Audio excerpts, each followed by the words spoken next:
पार्थ पवार आणि छगन भुजबळ यांच्यामध्ये अंतर्गत संघर्ष सुरू आहे का? पार्थ पवार पक्षाचे सरचिटणीस म्हणून बड्या नेत्यांशी पंगा घेत आहेत का? कारण राष्ट्रवादी काँग्रेसमध्ये सध्या सगळं काही अलबेल नाहीये आणि त्याची सर्वात मोठी झलक आता पार्थ पवारांच्या भूमिकेतून दिसू लागली आहे. कारण गेल्या काही महिन्यात पार्थ पवार सातत्यानं पक्षातील बड्या नेत्यांवर अप्रत्यक्षपणे निशाणा साधताना दिसत आहेत. आधी सुनील तटकरे आणि आता थेट छगन भुजबळ. त्यामुळे राष्ट्रवादीत यंग विरुद्ध ओल्ड असा संघर्ष सुरू झाल्याची चर्चा राजकीय वर्तुळात रंगली आहे. पार्थ पवार हे अजित पवारांचे पुत्र असल्यामुळे त्यांच्याकडे भविष्यातील नेतृत्व म्हणून पाहिलं जातं. पण राष्ट्रवादीत अगोदरच अनेक दिग्गज नेते असल्यानं त्यांचा राजकीय स्पेस तयार करणं पार्थ पवारांसाठी तसं काही सोपं नाहीये आणि इथूनच संघर्षाची खरी ठिणगी पडल्याचं बोललं जातं. नमस्कार, मी सारिका आणि तुम्ही पाहताय पॉलिटिकल महाराष्ट्र. गेल्या काही महिन्यापासून राष्ट्रवादीमध्ये मिठाचा खडा पडताना सतत दिसतोय. राष्ट्रवादी काँग्रेसमध्ये सध्या सगळं काही सुरळीत नाहीये याची चर्चा आधीपासूनच होती. पण आता पार्थ पवार आणि छगन भुजबळ यांच्या टेंडरच्या मुद्द्यावरून झालेल्या वादामुळे त्या चर्चेला आणखीनच हवा मिळाली आहे. कुणीही या वादाबद्दल स्पष्ट बोलत नसलं तरी आतल्या गोटात मात्र या प्रकरणाची जोरदार चर्चा सुरू असल्याचं सांगितलं जातंय. आता पार्थ पवार आणि छगन भुजबळ यांच्यामध्ये चाललेल्या वादाचं नेमकं कारण काय? तर अन्न आणि नागरी पुरवठा विभागाच्या टेंडरचं हे प्रकरण आहे. राज्यभर अन्नधान्य वाहतुकीसाठी मोठं टेंडर काढण्यात आलंय.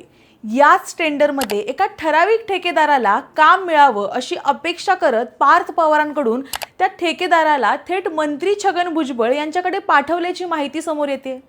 मात्र भुजबळांनी त्या ठेकेदाराला सरळ नकार दिल्याचं सांगितलं जातं. एखाद्या ठेकेदारालाच काम का द्यायचं असा सवाल त्यांनी उपस्थित केलाय. त्यावर त्या ठेकेदाराकडून काही विशिष्ट कारणही सांगण्यात आल्याचं बोललं जातं. पण भुजबळ आपल्या भूमिकेवर ठाम राहिल्यामुळे वातावरण तापल्याची चर्चा आहे. याच मुद्द्यावरून पार्थ पवार आणि भुजबळ यांच्यात शाब्दिक चकामक झाल्याचं सुद्धा सूत्रांचं म्हणणं आहे. तुमच्या वडिलांनी किंवा आजोबांनी सुद्धा मला कधीही अशा प्रकारचं काम करायला सांगितलं नव्हतं अशा शब्दात भुजबळांनी नाराजगी व्यक्त केल्याचं समजतं.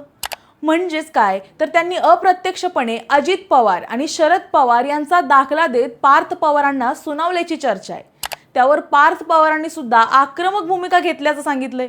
असं असेल तर मला तुमच्याकडचा विभागच काढून घ्यावा लागेल अशा शब्दात त्यांनी प्रतिक्रिया दिल्याचं बोललं जातंय. त्यामुळे हा वाद केवळ एका टेंडर पुरता मर्यादित नसून पक्षातील पॉवर सेंटरच्या संघर्षाशी जोडून पाहिला जातोय. दरम्यान छगन भुजबळ यांनी या सगळ्यावर स्पष्टीकरण देताना वाद झाल्याचं नाकारलंय. त्यांचं म्हणणं आहे की टेंडर प्रक्रिया पूर्णपणे ऑनलाईन असते. मंत्रिमंडळाची मंजुरी, राज्यस्तरीय समितीची तपासणी आणि पात्रता या सगळ्या प्रक्रियेनंतरच टेंडर दिलं जातं. कोणाला हवं म्हणून टेंडर देता येत नाही. भुजबळांनी पुढे असंही म्हटलं की काही गोष्टी समजुतीनं कराव्या लागतात. त्याचा अर्थ वाद झाला असा होत नाही. सध्या ही निविदा प्रक्रिया अप्पर मुख्य सचिवांच्या अध्यक्षतेखालील समितीकडे असून अद्याप कोणालाही अंतिम कार्यादेश देण्यात आला नसल्याचं सुद्धा त्यांनी सांगितलं. दुसरीकडे पार्थ पवारांनी सुद्धा हे सगळे आरोप फेटाळलेत. माझ्याविषयी जाणीवपूर्वक चुकीच्या बातम्या पसरवल्या जात आहेत. मी कुठल्याही शासकीय कामात हस्तक्षेपच केला नाही असं त्यांनी स्पष्ट केलंय. या अगोदर सुद्धा पार्थ पवार आणि सुनील तटकरे यांच्यामध्ये हा संघर्ष सुरू असल्याचं बोललं जात होतं. एवढंच नाही तर तटकरे बोलत असताना पार्थ पवार सभेतून उठून गेल्याचं सुद्धा समोर आलं होतं. ते प्रकरण डोळ्याआड होतं नव्हतं. तोच पार्थ पवार आणि छगन भुजबळ यांच्या वादाची माहिती पुढे येऊ लागली आहे. पण या सगळ्या प्रकरणामुळे राष्ट्रवादीत पुन्हा एकदा एक प्रश्न चर्चेत आलाय. पार्थ पवार फक्त आपली राजकीय ताकद दाखवतायत का की पक्षात पुढच्या नेतृत्वासाठी आतूनच संघर्ष सुरू झालाय? तुम्हाला याबद्दल काय वाटतं हे आम्हाला कमेंटमध्ये नक्की सांगा. व्हिडिओ आवडला असेल तर लाईक करा, शेअर करा आणि पाहायला विसरू नका पॉलिटिकल महाराष्ट्र.